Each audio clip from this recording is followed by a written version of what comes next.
Justin, end of season 2013, Yes. post-mortem. Give us an idea of how it went. No, it's been a very interesting first summer season for me.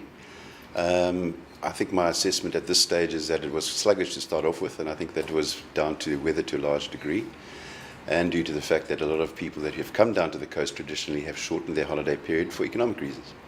But we've just completed a snapshot survey of 61 hospitality establishments in the area, and I'm actually pleasantly surprised. I think we performed better than perhaps we anticipated, primarily because the occupancy rate of those 61, and it wasn't selective, it was random and sent out to all the members, has turned out to be at 91%.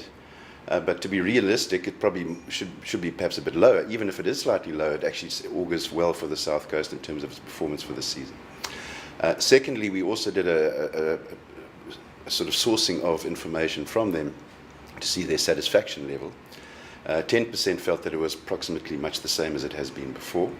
45% said it was better. So the positive is sitting at about 55, and those that felt perhaps it wasn't as active as the previous year was at 45 as well. So it's sort of 50-50. So there's a certain amount of ambivalence in terms of, yes, it wasn't a bumper record-breaking season, but I think we've actually outperformed in terms of our expectation because, the economy is depressed.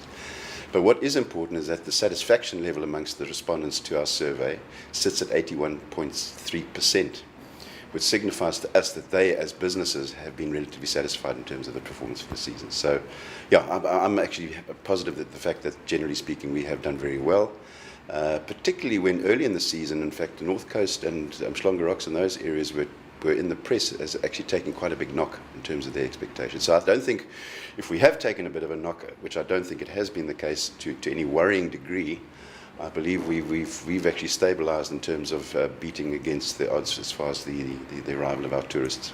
Justin, what happened in the past during similar seasons when the occupancy rate was also high? Some businesses said, fine, that's okay, but the spend, the money that they spend was not there. I think people have become more prudent. I mean, yes, we have a very high degree of self-catering down on the South Coast. And I think people are very prudent now. They're cost conscious. They're realizing that, they can't just keep on throwing money out into their holidays. They've got families to support and things like that. And so I think your per capita spend probably is a bit more rational. And hence that probably has an effect in terms of some of the retail that goes on as well. Yeah, but isn't that a very important thing? Because it's no use having a 91% occupancy rate and the people don't spend money in the businesses, like the restaurants. Well, you see, if you're looking at the pure hospitality, most of the occupants will be eating within the establishments that they're staying. The self-catering side of it, yes, it probably is a worry in terms of the retailer. But, demand is something that is determined by the purchaser. So I think in terms of number of people, the numbers of people, I believe, are up there. It's just a matter of they're not actually being extravagant in terms of their spend. So your per capita spend does drop. And yes, it is worrying.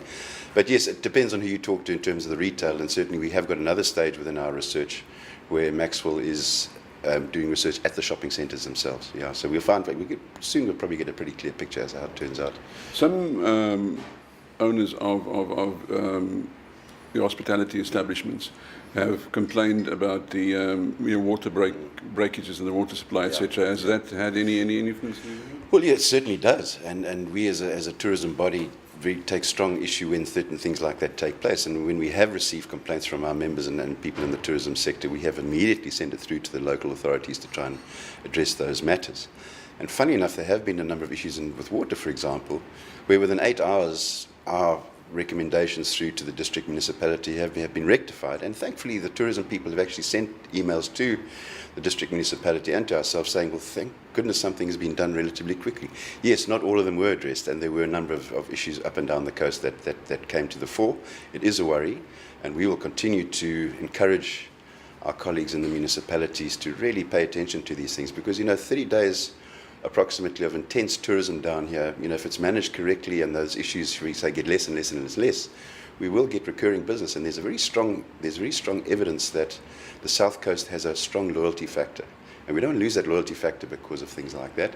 And we will certainly be working with municipalities to try and seek a way forward. Yeah, you see, Ugu is responsible for water, and you're part of Ugu. Yes. So would you now go back into a meeting and say, look, guys, let's do a stock take on what happened. Yeah. How do we avoid Yeah. this? There is a body called the Intergovernmental Technical Forum, which is chaired by the Ugu District Municipality, and there all the various service entities come into play, and also security and so on and so forth. But over and above that, I have a one-to-one communication with the municipal manager, and in the instances where we have had complaints, I've brought that to his attention, and he's been very efficient in terms of trying to get it rectified. Any complaints from tourists themselves about Yeah. lack of service delivery, like Yeah, bad service in restaurants and that kind of thing? Certainly not from the catering and restaurant side of things. There have been one or two. I was expecting more, to be quite honest, in terms of the quality of some of the establishments. And we've immediately actioned that. Our memberships manager has gone to inspect the properties to see whether those complaints are valid. We've ascertained from the owners what their side of the story is. And in some instances, we've actually been successful in getting full refunds where we feel that perhaps the consumer was prejudiced in terms of the offering from the thing. So, and they've been very, very complimentary as far as that is concerned. We do want to continue to monitor standards, and generally speaking, what happens when they join the Ugu South Coast Tourism, our membership guys go out and inspect the premises to see if they are appropriate. We also encourage them to get grading either with the Automobile Association or Tourism Grading Council of South Africa. So that when people do come here, they generally find that the standards are meeting the expectation.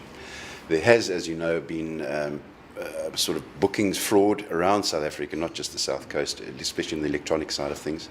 And so we are proactively encouraging people through various communication formats to avoid fly-by-night type of people who claim to be booking agents when they're in fact not, and they're taking their money.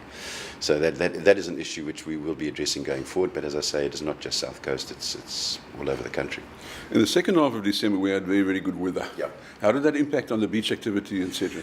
Certainly, from what I could see, is that it was almost like a paradigm shift, from the doom and gloom. And you remember the last time we had an interview, I was saying, please, guys, give the guys a free bottle of this and that and the other. And all of a sudden, it was almost overnight. The vibe I found was really fantastic, because South Africans from all over the country and all origins were sitting there. To me, and what I saw, the behavior was pretty good. Sure, we had difficulties when the beaches were oversubscribed on the public holidays, and that is a national issue. It's not just unique to the South Coast, but we'll continue to try and manage that. But the beach activities program went off well, so much so that the sponsors for most of those events have indicated they will be coming back again next year, which tells us that the corporate sector is very pleased with the mileage they get out of it in the events program.